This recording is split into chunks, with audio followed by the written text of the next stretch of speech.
Kanjeng.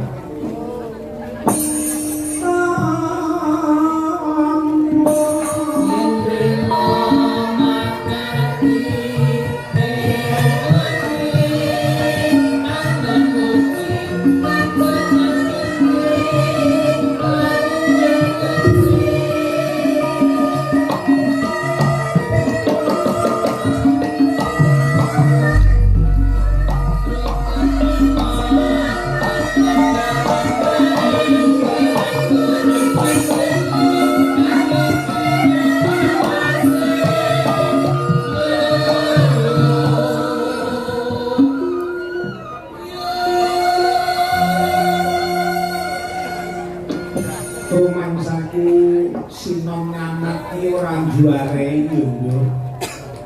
Ya, senajan perkembangane tembang lagu ki akeh ning yang sinom nyamat utawa tembang maknatan iki ora gampang malah dinyurake luwih-luwih para sepuh wingi sepuh ngaji sepuh sing seneng akan budaya tembang budaya layak budaya Jawa. Ya, sinom nyamat iki pancen nyampun tenan.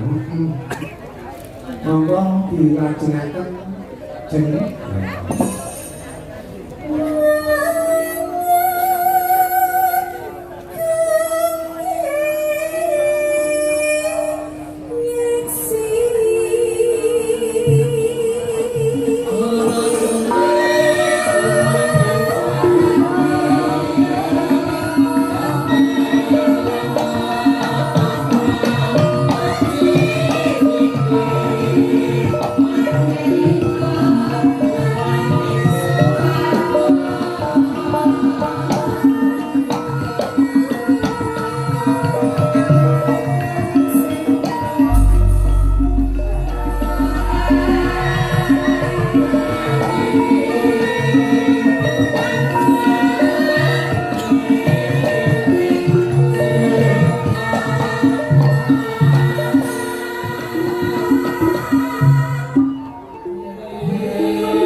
Sowan daleme Bapak Suparni iki tak galake songo. Ngono. Yo diteruske karo Mbak Puji. Nek nami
dilebokne ning anu Mas. Itu sasi aku ketemu Apa kangen sapa sing mbang. Wah. Ing era buku karo budeteng. Kurang urip Surasana, Bu. Ayo kembali ning Rider. Namo dari dhewe.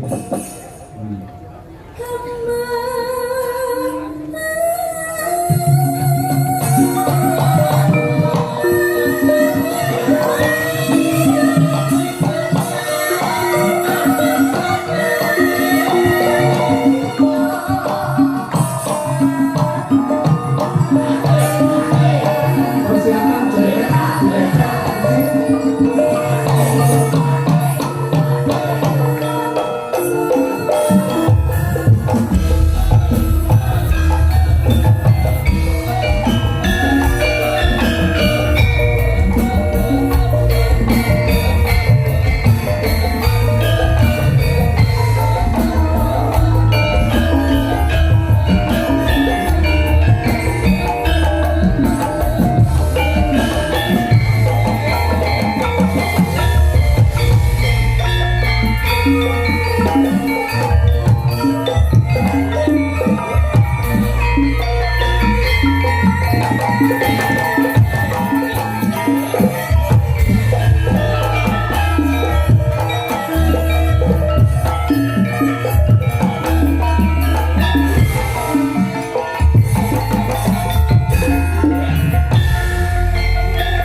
ngaturake puji syukur kunjuk ana ngarsane Gusti Allah Subhanahu wa taala yuang widi rasa dat kang maha welas asih Tuhan yang Maha Esa yo ngono yo dina kalungguhan iki kasembadan ditimbangi kalian panjenengane Bapak Suparmin Bu Suminah dukuh kerajaan desane Nongkodono Kecamatan Kauman Ponorogo wah jan tenan kok wong iki kok mongso aja ngino marang sepadha iki tenan lho sebabe apa aku yen dulu kalau panjenengane Bapak Suparmin Ibu Suminah priyayine lugu genah dulu ning TKT gede lho ngono lah cara tulung agungan Pak Suparmin iki cara anu iki tani ketut iya ning aja dianggep ngono ki ora duwe kedewasaan toto ora duwe jiwa kasepuan nyatane panjenengane menepati janji nalika semono panjenengane nate nadar raton aku diparingi rezeki sehat walafiat pinanggan yuswa tetukulan mulu pametune bumi iso mencukupi besok aku arep nganakake tasakuran kanthi nanggap wayang canggih yo wis disebut canggih yo awake dhewe aku krungu yen sing kudune mayang iki awake dhewe iki yo lagi iki mau lho umpama roh aku yo awake dhewe regane tak duwune neh lho wah ngatur suwun Bapak Suparmin tenan lek delok priyaine jandak gayani ngono ya ngono kuat lho jumun nanggap wayang yo puluhan juta yo ana bintang tamune iya ngono ki pancen sing bagus niat kejaba panjenengane nadar lan diparingi rezeki arep timbali awake dhewe ngiras pantes panjenengane kuwi yo ngrumat putra putrine iki ana loro ya kuwi Mas Sumono karo Mbak Sundarti Mas Sumono iki putra saka Bapak Suparmin sing pembarep iya Mbak Sundarti iki sing angka 5 Mbak Sundarti iki garwane asmane Mas Eko iya kuwi yo pekerja keras lho Eko iki iya tenan dadi lek cara Bapak Suparmin iki mundhut putra mantu Mas Eko iki cocok anak mantune yo sregep nyambut gawe wiwit cilik yo ahli laku dalam arti ahli laku iki pancen pembisnis jual beli buah lan sapanunggalane dadi ning kene iki tekane Mas Eko iki termasuk tumbuh tutup ana daleme Bapak Suparmin dasar bapak wong sepuh iki sregep kalingguhan putra mantu yo sregep nek ngono ndadekake kecukupan apa sing dadi sedya lan begayuane iya nah dhewe suwame nampa dono ngene iki yo setengahe apa kuwi golek pasaran lho muga-muga sakwise ditangkap Pak Parmin ngono terus Mbak Lurah Jumati terus nimbali awake dhewe menyang desa iya menurut kabar-kabar ini jadi iwa tengah Nongkodono ini jarang enek wayang jadi Bapak Suparmin Bu Suminah itu termasuk apa jenenge goleke darat awake dhewe awake dhewe aja sedono nalika tindak rawuh ning Tegal Bulur Tulungagung panggonane dhewe iki Pak Suprapto yo Mas Eko dhewe kuwi Mas Deni lan Bapak Sumono iya Bapak Sumono ku utawa Mas Sumono iki sing dibuat memu putrane kalih putra putri lek wong Jawa diarani Kedono Kediri kudu dibuat Bapak Suparmin iki cara hitungan dina hitungan hari, hitungan pasaran, hitungane golek apa-apa kuwi saka nandur lan sapanunggalane kuwi ora ninggalke kejawene. Iya. Ngono ya yo. Malah kepara Bobo Suparman iki kucinge babaran utawa lairne disameti lho tenan lho. Iya. Saking niru karo wong-wong kuno biyen. Iya.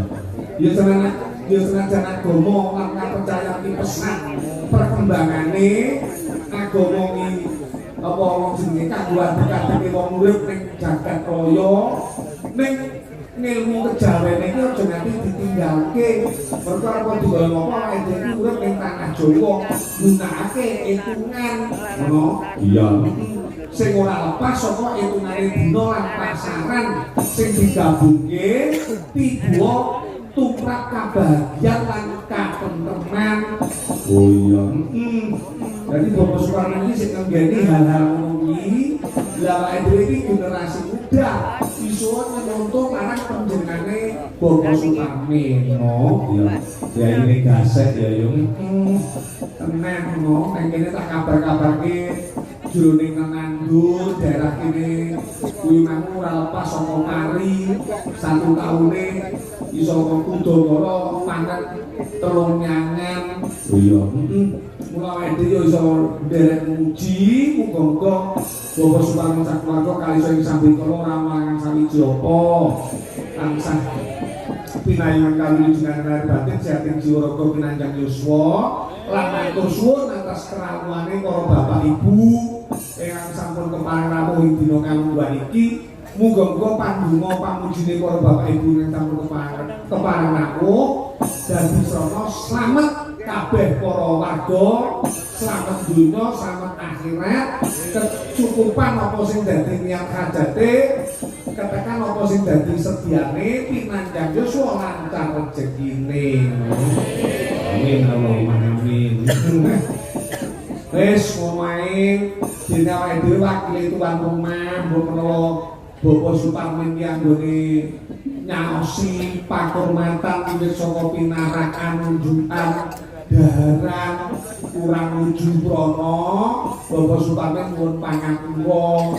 Iya, ora bubuhan lho yo. Dak panjenengane tasakuran kok, Bu.